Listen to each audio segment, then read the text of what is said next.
Hello and welcome to another science session with Brimbank Libraries.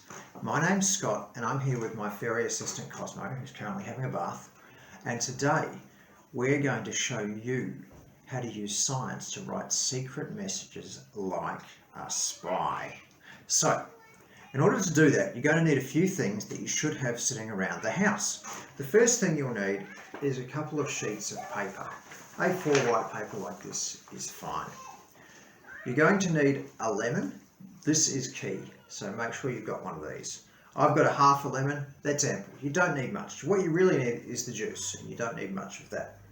You're going to need something to draw with. Now, I've got a couple of little paintbrushes here.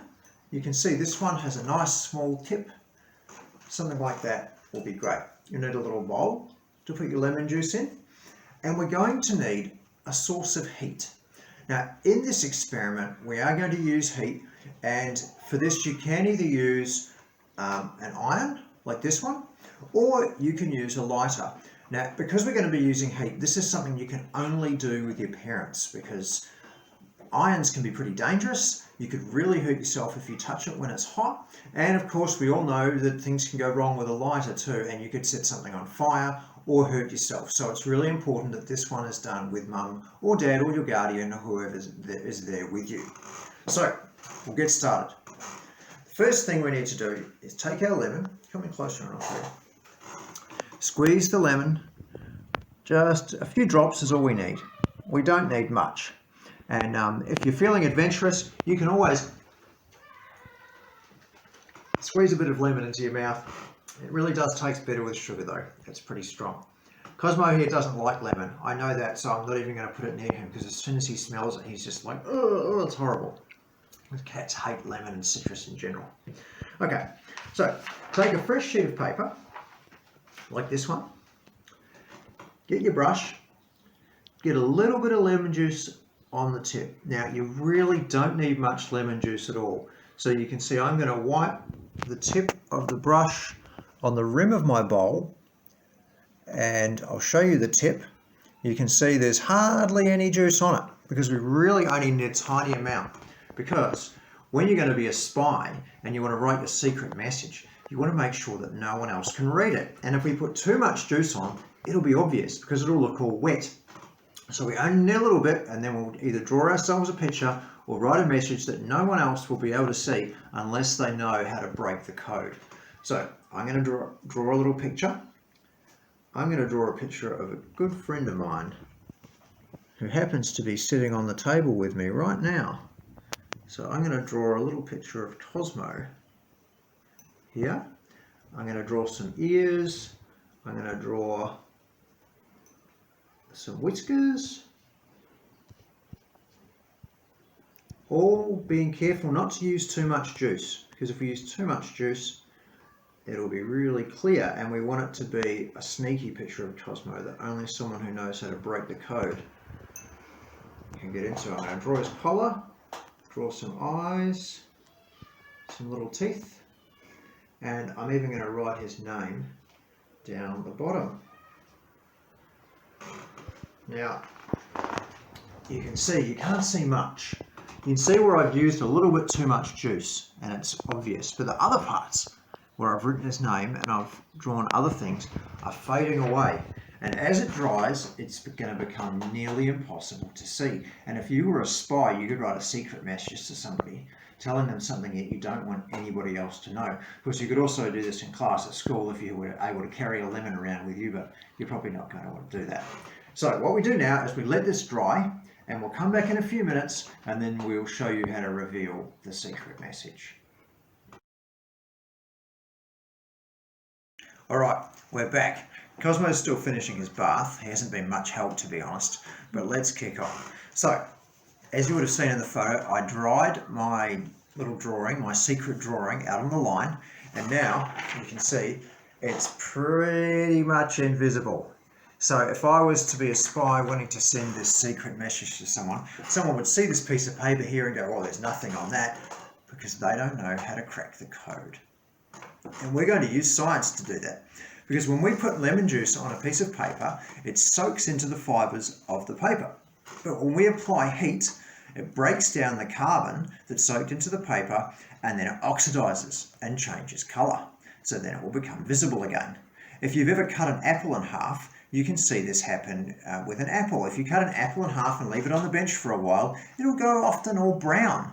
And that's because the chemicals in the apple are oxidizing.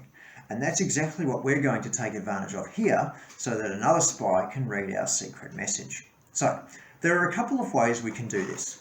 We can either use a lighter, which is a little bit harder, or we can use our iron. Now, I've turned the iron on in advance, so let's see how it looks. I've got a picture that I drew here, and I've got writing on there as well. Now, if you've ever used an iron before, you know they're very, very hot. So this is something to only do with your parents, because they can be really dangerous. You can really get burnt by one of these. And also, your parents will know this, but you need to make sure that whatever is underneath the paper that you're going to iron is not something that will melt or catch fire. So it's best to do it on an ironing board if you can. So we'll get our iron, because I've put down fabric underneath this to protect my table.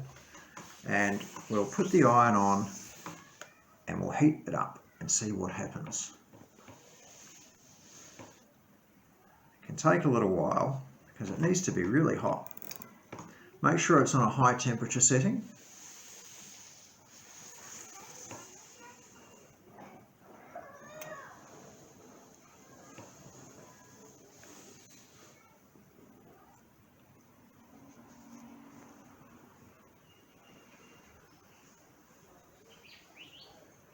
Oh, I can see writing is starting to appear. A secret message. Someone has left a secret message. You can just see writing starting to appear there as the lemon juice oxidizes from the heat of the iron. So if you were a spy and you had a lemon and an iron, you could send a secret message. So I can see Cosmo, what does it say under there? I think it says YUMMICE. The secret message is yum mice.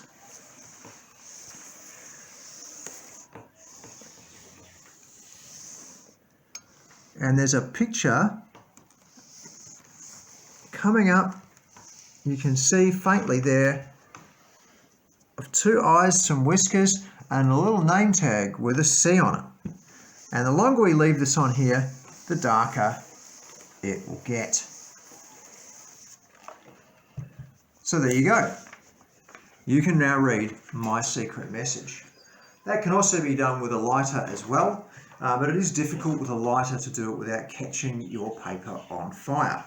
So you can see, I can't quite see the Y very well, so I can get the lighter and heat it, and there it is. You can see the Y came up really, really quickly, but it's much harder with the lighter to do it without catching the paper on fire, setting off the smoke alarm in the house, scaring everybody.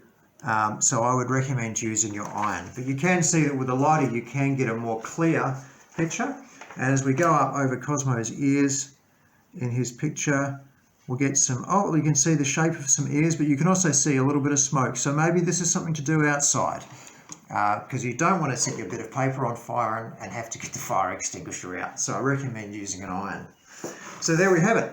You can write any secret message you want on your bit of paper. You can also use a light bulb, an old style light bulb, if you hold the paper near it, because it's warm, so it puts out heat. You can write your secret messages, and if you do write a secret message to someone and make it show up with your iron, we would love to see how you went. I hope you've had fun in this science session with Brimbank Libraries, and from Cosmo and I, we'll see you again soon.